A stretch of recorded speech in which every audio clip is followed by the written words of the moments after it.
गाजियाबाद में फूटा गुस्सा, क्रॉसिंग रिपब्लिक और विजयनगर में इस्लामिक जिहाद के खिलाफ पुतला दहन, लोगों ने की कड़ी नारेबाजी। गाजियाबाद, कश्मीर के पहलगाम में हुए हिंदुओं की नृशंस हत्या के विरोध में गाजियाबाद के क्रॉसिंग रिपब्लिक और विजयनगर इलाकों में आक्रोशित नागरिकों ने इस्लामिक जिहाद की सोच के खिलाफ जबरदस्त प्रदर्शन किया। भारी संख्या में लोग सड़कों पर उतरे और जिहादी मानसिकता का पुतला दहन कर अपना विरोध दर्ज कराया। प्रदर्शन के दौरान लोगों ने जिहाद का जवाब, प्रतिकार, पहलगाम के शहीदों को न्याय दो और भारत माता की जय जैसे नारे लगाए। प्रदर्शनकारियों का कहना है कि ये हमला केवल एक समुदाय पर नहीं बल्कि पूरे देश की एकता और अखंडता पर हमला है। विश्व हिंदू परिषद और बजरंग दल के कार्यकर्ताओं के साथ आम नागरिक भी इस विरोध में शामिल हुए और सरकार से आतंकवाद के खिलाफ सख्त कार्रवाई की मांग की। प्रदर्शनकारियों ने चेतावनी दी कि अगर जल्द ही ठोस कदम नहीं उठाए गए तो देश भर में ऐसा जनाक्रोश उभरेगा जो हर गली और हर शहर तक फैलेगा।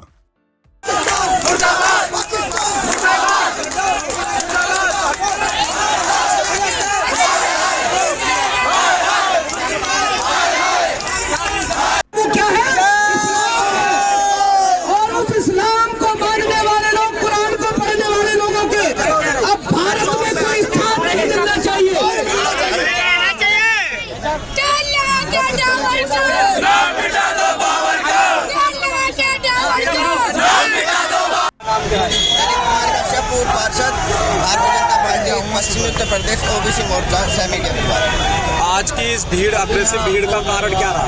देखिएगा, जो बहुत निंदनीय घटना पाकिस्तान ने निहत्थे व्यक्तियों पर जो हमारे टूरिस्ट लोग गए थे उनके साथ बर्बरता की है, वो बताने के निःशब्द हैं कि ऐसा निहत्था वार नहीं करना चाहिए उन लोगों को। यदि उनका मन है तो दो हाथ जब मर्जी कर लें, पर लेकिन इसका माननीय मोदी जी बड़े स्तर से अंजाम देंगे उन्हें, और उनको शायद अब लग चुका है कि अब हमारा समय आ चुका है।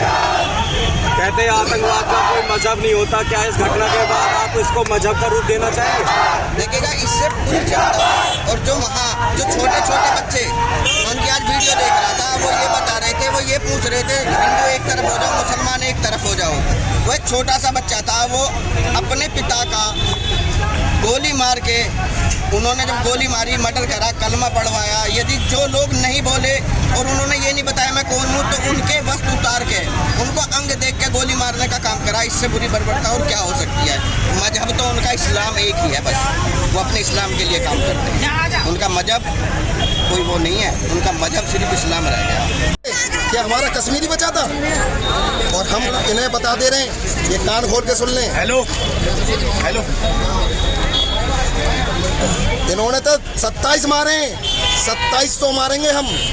मेरी मोदी जी से और अमित शाह जी से गुजारिश है कि इन्होंने जिस तरीके से हमारे भाई हिंदू मारे हैं ना, हमारी बहनें विधवा करेंगे। हम चाहते हैं कि इनकी 2700 विधवा नजर आए। हम वो पावर देखना चाहते हैं। और हमारा हिंदू अभी तो जाग रहा है, अभी तो और जागेगा। मैं हिंदू से सिर्फ एक ही बात कहूँगा। जी, आपका नाम? डॉक्टर ऋचा बदारिया। ऋचा जी, कश्मीर में जो इतनी बड़ी अमानता घटना घटी है, हिंदुओं को पूछ के गोली मारी गई है, वहाँ पर लगभग बताए जाते हैं कि लगभग 1500 से 2000 पर्यटक थे। तो कहीं ना कहीं आपको लगता है कि सुरक्षा में चूक हुई है? सुरक्षा में चूक जहाँ सुरक्षा थी वहाँ भी तो इन्होंने किया था। पुलवामा अटैक भूल गया, उन्होंने तो सैनिकों पे अटैक कर दिया था। क्या कहेंगे आप? इसमें तो इन्होंने मानवता को शर्मसार कर दिया है। आप सोचिए ना, जिसका बेटा गया हो और वो वहाँ इंतजार कर रही हो कि मेरा बेटा आएगा, मेरे लिए वहाँ से कुछ अच्छे गिफ्ट लेके, वो बेटा आज कफन में लिपट कर आया। आप कल्पना कर सकते हैं, जिस बेटी की शादी को 7 दिन हुए थे, आप सोच सकते हैं कि उसमें क्या गुजरी होगी। उसके हाथों की मेहंदी नहीं छूटी, उसके मान से सिंदूर निकल गया। कैसे कहेंगे आप? अभी भी आप सुरक्षा को दुहाई देंगे? आप नहीं सोचते कि धर्म, आतंकवाद का कोई धर्म नहीं होता, मानती हूँ, लेकिन उन्होंने तो धर्म पूछ कर मारा।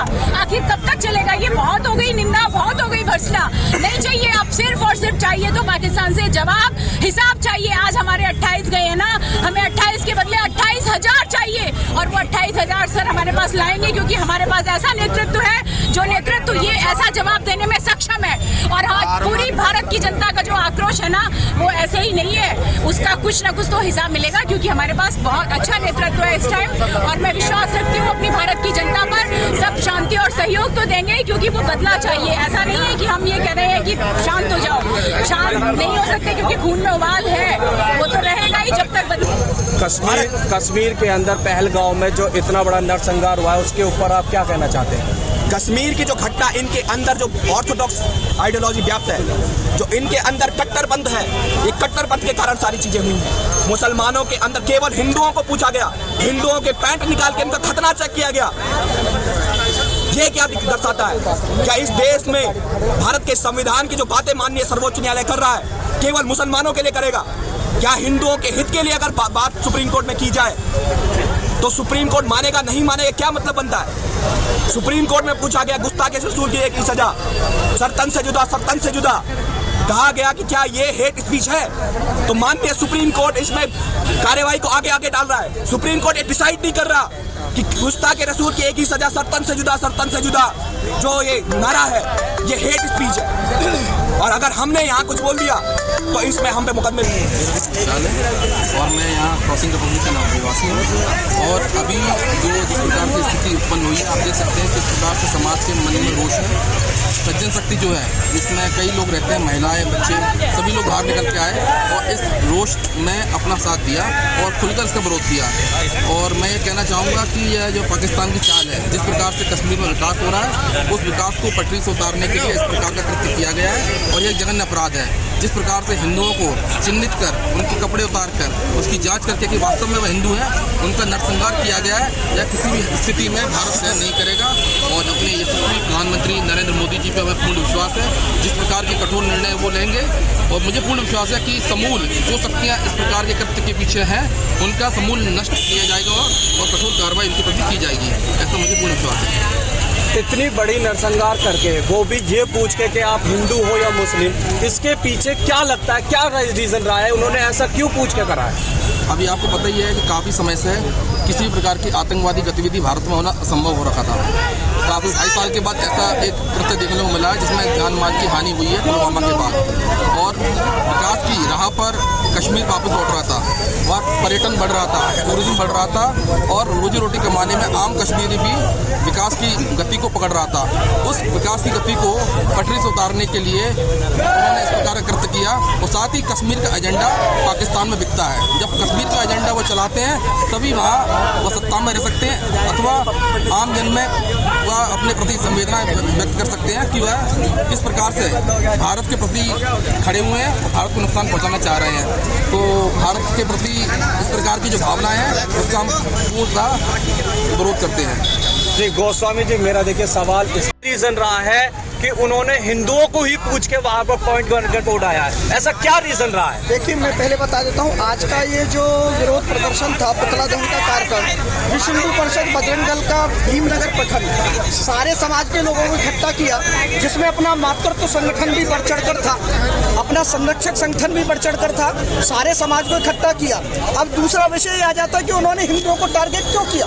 देखिए, पूरे विश्व के अंदर प्रतिस्पर्धा हो रही है, एक इस्लाम को मानने वाले लोगों के बीच में और एक ईसाईयत को मानने वाले लोगों के बीच में कि भारत का इस्लामीकरण और ईसाईकरण कौन जल्दी करता है। इसलिए हिंदू सारे विश्व के अंदर उनके टारगेट पर है, क्योंकि हिंदू ही एक ऐसा सनातन का संदेश देने वाला धर्म है कि जो विश्व के कल्याण की बात करता है। और जब कुरान को पढ़ते हैं तो कहते हैं कि अल्लाह को मानने वाले अल्लाह के हैं, बाकी सब काफिर हैं, सबको काट के मार काट कर दो। यदि विश्व के अंदर विश्व की सनातन परंपरा को, विश्व में मानव परंपरा को यदि कोई जीवित रख सकता है तो हिंदू समाज रख सकता है, इसलिए उनका टारगेट हिंदू समाज है। आज आप अपने विश्व हिंदू परिषद और बजरंग दल के जितने भी कार्यकर्ता हैं, हमारे माध्यम से उनके पास क्या संदेश पहुंचाना चाह रहे हैं? देखिए, मैं विश्व हिंदू परिषद के बजरंग दल के कार्यकर्ता तो निरंतर और निरंतर पूरे भारतवर्ष के अंदर इन जिहादियों के साथ लड़ने का काम सड़कों पर आज से नहीं, पिछले 60 वर्षों से कर रहे हैं। और यह सत्यता है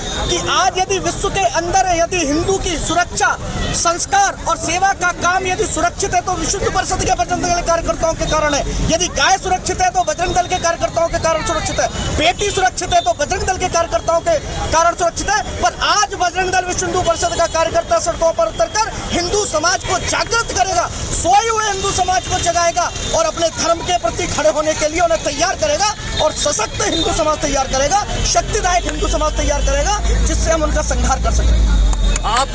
आप अपने कार्यकर्ताओं से विश्व हिंदू परिषद के पूरे भारत के कार्यकर्ताओं के अकॉर्डिंग क्या ऐसा संदेश भारत में पहुंचाना चाह रहे हैं कि जैसा उन्होंने हमारे साथ किया है, हिंदुओं को पूछ पूछ के करा है, ऐसा आप कुछ उनके साथ व्यापार के नजरिए से या किसी भी नजरिए से उन्हें कुछ ना कुछ आप उन्हें क्या नाम है घाटा पहुंचाए भारत के अंदर?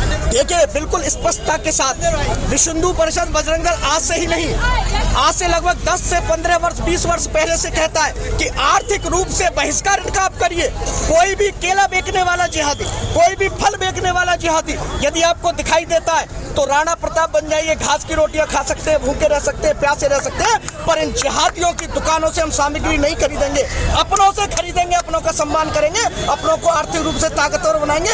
क्योंकि ये सारा जो हमारे देश से हमारा पैसा जो ले जाते हैं, ये सारा आतंकवाद के लिए प्रयोग हो रहा है, भारत की संस्कृति, सनातन संस्कृति को समाप्त करने के लिए हो रहा है। इसलिए आर्थिक रूप से इनका बहिष्कार करना अति आवश्यक है और एक एक विश्व हिंदू परिषद बजरंग दल का कार्यकर्ता जागृति करेगा और कर भी रहा है। धन्यवाद।